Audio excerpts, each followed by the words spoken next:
نحمده ونصلي على رسوله الكريم أما بعد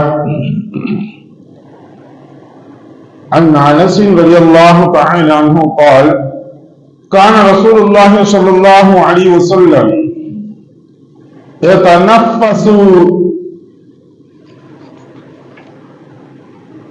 في الشراب ثلاثة ويقول إنه أروى وأبرع وأمرأ. قال أنس رضي الله تعالى عنه فعنا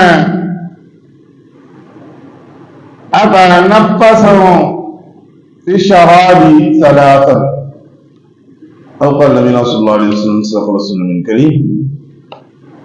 அருமைக்குரிய சகோதரர்களை பெரியவர்களே, இன்று நாம் பார்க்கக்கூடிய பாடம் தண்ணீர் அருந்தக்கூடிய முறைகள், மேலும்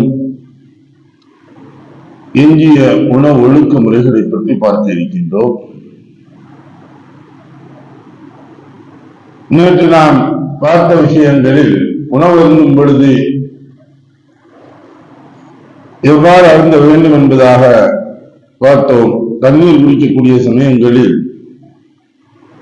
அனஸ் ரலியல்லாஹு தஆலா அன்ஹு அவர்கள் கூறியதாவது, ரசூலுல்லாஹி ஸல்லல்லாஹு அலைஹி வஸல்லம் அவர்கள் பருகும்போது 3 முறை மூச்சு விட்டு பருகுபவர்கள் பருகி வந்தார்கள். மேலும் இதுவே நன்கு தாகத்தை தணிக்கக்கூடியதும் உடல் நல பாதுகாப்பிற்கு ஏற்றதும் அழகிய முறைகளில்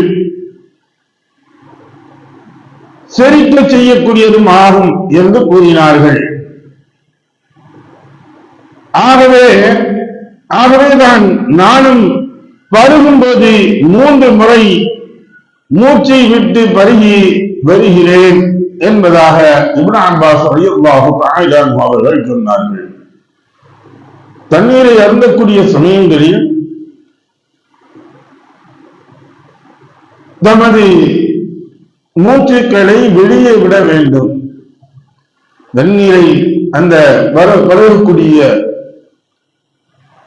ஒன்றை பானங்களை தண்ணீர் அல்லது பானங்களை அருந்தும் பொழுது ஒரே மூச்சில் அருந்துவது என்பது கூடாது. அத்துடன் பரவக்கூடிய சமயங்களில் மூச்சு விடக்கூடிய அந்த பாத்திரத்திலேயே மூச்சு விடுவது என்பது அவர்களுக்கு நோயினையை ஏற்படுத்தக்கூடியதாக இருக்குது. ஏன் அப்படின்னா, ஒரு தாகத்தின் காரணமாக நாம் பானங்களை குடிக்கின்றோம். அப்போது என்ன ஆகும்னா, இந்த குடலில் இருந்து வரக்கூடிய சமயங்களில் கரியும் வாயு என்பதாக சொல்வார்கள். அதாவது கார்பன் ஆக்சைடு என்று சொல்லக்கூடிய இந்த காற்று வெளியேறக்கூடியதாக இருக்கு. இந்த வயிற்றுக்குள் எல்லாம் காலியான இடங்கள்ல இருக்கும். நாம் தண்ணீர் குடிக்கக்கூடிய சமயங்களில் இந்த லிக்விடுகள் உள்ளே போகக்கூடிய சமயங்களில் அதில் இருக்கக்கூடிய இந்த காற்றுகள் வெளியேறும்.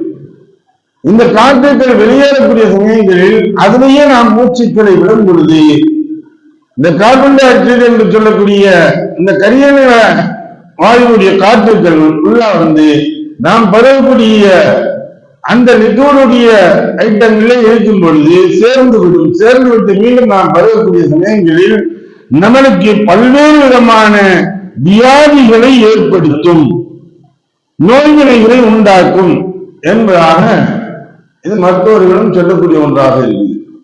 ரசூலுல்லாஹ் என்ன சொன்னாங்க, நீங்க மூச்சு விடாமல் பருகிவிட்டால், அதுக்கு சொன்னாங்க, அப்படி ஒரு மனிதன் மூச்சு விடாம ஒரே தமிழ் எடுத்து அடிச்சிடலாம், ஒரே ஒரு சமயத்தை குடிச்சுட்டான் அப்படின்னா நீங்க வாந்தி எடுங்க. அதுன்னு சொன்னாங்க. நீங்க என்ன செய்யுங்க, அதை வாந்தி எடுத்து விடுங்கள். அப்ப மூச்சு விடக்கூடிய சமயங்களில் அதை எடுத்து விட்டு நாம் வெளியே மூச்சு விட்டு 3 மூச்சுக்கள் விட்டு தான் நாம் அருந்த வேண்டும். 3 மடக்குகளாக அருந்த வேண்டும் என்பதாக சொல்றாங்க. சரி, இந்த உணவு அருந்தக்கூடிய முறைகளில் பானம் அருந்தக்கூடிய சமயங்களும் சரி, உணவு அருந்தக்கூடிய சமயங்களும் சரி, இப்போ சபைகளில் நாம் அமர்ந்திருக்கின்றோம், எப்படியெல்லாம் கையாள வேண்டும்? நீங்க சில சமயம் நம்ம சபை நாகரிகம் என்று சொல்லுவோம், சபை ஒழுக்கம் என்று சொல்கின்றோமே. இந்த சபை ஒழுக்கத்தில் கவனிக்க வேண்டிய விஷயங்கள் அனஸ் மாலிக் ரலியல்லாஹு தஆலா அவர்கள் கூறியதாவது, ரசூலுல்லாஹி ஸல்லல்லாஹு அலைஹி வஸல்லம் அவர்களிடத்தில் தண்ணீர் கலந்த பால் கொண்டு வரப்பட்டது. அப்ப அவங்கள்ட்ட கொடுத்த பொழுது அவங்க என்ன செஞ்சாங்கன்னா, அவர்களுடைய சமயம் அவர்களுடைய பக்கத்தில் அந்த சமயத்துல வலது பக்கம் ஒரு கிராமவாசி அமர்ந்திருந்தார். இடது பக்கம் பாத்தீங்கன்னா அபூபக்கர் சித்தீக் ரலியல்லாஹு தஆலா அவங்க அமர்ந்திருந்தாங்க. அப்ப ரசூலுல்லாஹி சொல்லக்கூடிய உட்ட தோழர் என்று சொல்லக்கூடிய அபூபக்கர் சித்தீக் ரலியல்லாஹு தஆலா அவங்க இடது பக்கம் அமர்ந்திருக்காங்க. இப்ப இவர்களுக்கு இந்த பால் தண்ணீர் கலந்த பால் கொடுக்கப்பட்ட பொழுது வாங்கி ரசூலுல்லாஹி குடிச்சிட்டு என்ன செய்யறாங்க அப்படின்னா, தன்னுடைய வலது பக்கம் இருக்கக்கூடிய இந்த தோழருக்கு கிராமவாசிக்கு கொடுக்குறாங்க. அவங்க சொன்னவங்க அப்படின்னு தெரிஞ்சு அவங்க கொடுக்கல. என்ன செஞ்சாங்க, வலது பக்கமாக கொடுத்துட்டு சொன்னாங்க, பரிமாறும் பொழுது முதலில் வலது பக்கம் இருப்பவர்களுக்கும் அடுத்து அவருக்கு வலது பக்கத்தில் இருப்பவருக்கும் கொடுக்க வேண்டும் என்று சொன்னார்கள். அப்ப இதுல நாம் பார்க்கக்கூடியது யார் உயர்ந்தவர் என்பதை பார்ப்பதல்ல.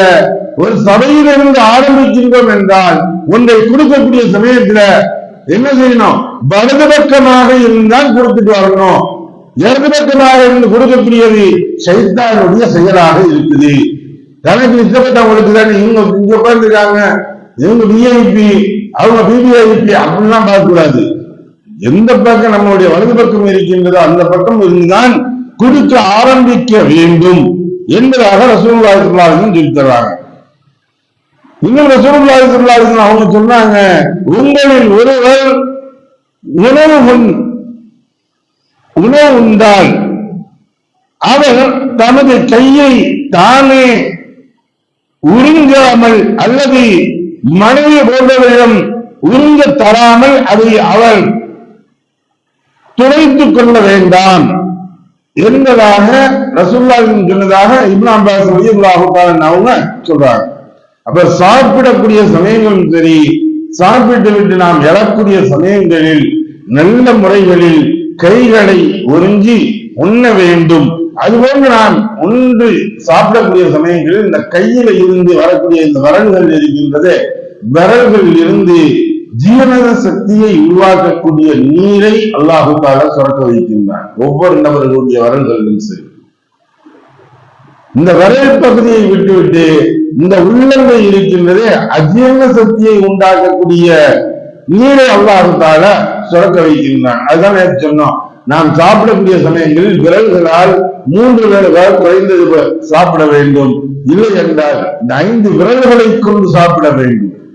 இந்த விரல்களை கொண்டு வருகையினுடைய 5 விரல்களை கொண்டு உண்ண வேண்டும். அந்த உண்டு முடித்ததற்கு பின்னால் கையையும் நல்ல முறைகளில் நாம் உறிஞ்சி சாப்பிட வேண்டும், தட்டையும் வடித்து சாப்பிட வேண்டும் என்பதாக நேற்று நாம் அதை சொன்னோம். ஏனென்றால் இது நம்மளுடைய ஆரோக்கியத்திற்காக சொல்லக்கூடியது. மருத்துவர்கள் சொல்கின்றார்கள், இந்த விரல்களில் இருந்து நல்ல சுரக்கக்கூடிய நீர்கள் சுரக்கின்றது. இந்த நீர்கள் மூலியமாக ஜீரண சக்தியை உண்டாக்கக்கூடியதாக இருக்கின்றது என்பதாக சொல்லப்படுகின்றது.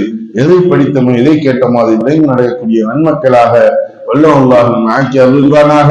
வாஹர் தஅவானா அல்ஹம்துலில்லாஹி ரப்பில் ஆலமீன். சுப்ஹானல்லாஹி வபிஹம்திஹி சுப்ஹானல்லாஹும்ம வபிஹம்திக வ நஷ்ஹது அல்லா இலாஹா இல்லா அன்த வ நஸ்தக்ஃபிருக வ நதுபு இலைக். ஆமீன். சுப்ஹான ரப்பிக ரப்பில் இஸ்ஸத்தி அம்மா யசிஃபூன் வ ஸலாமுன் அலல் முர்ஸலீன் வல்ஹம்துலில்லாஹி ரப்பில் ஆலமீன்.